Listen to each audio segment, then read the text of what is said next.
Shalom, brothers and sisters. Yeah, Numbers 33.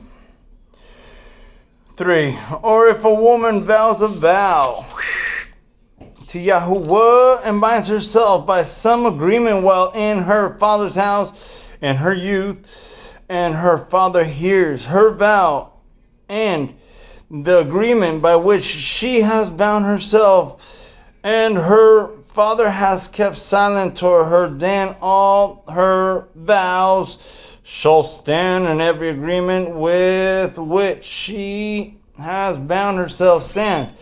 But if her father forbids on the day that he hears, then none of her vows nor her agreements by which she has bound herself stands. And Yahuwah pardons her because her father has forbidden her.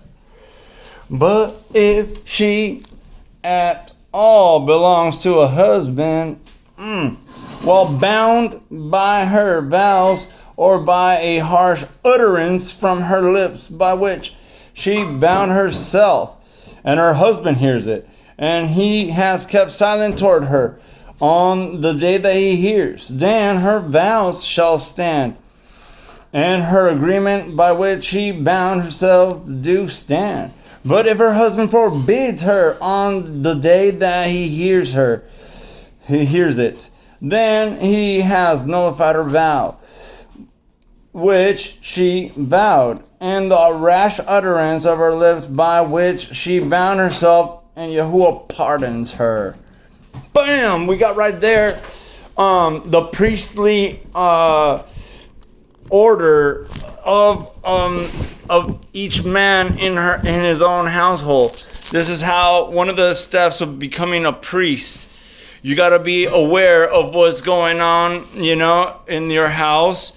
And when you hear vows and utterances that are not good, coming from your bride or your daughter, you have the priestly commandment to break those vows, and this is how we become priests of our homes, and it's a beautiful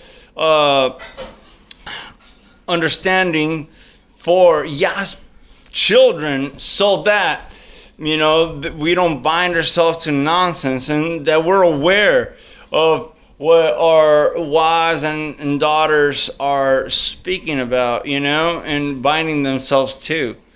Let us rise up in these days and declare the words of Yah, and bind ourselves to his word in Yahushua HaMashiach all day long.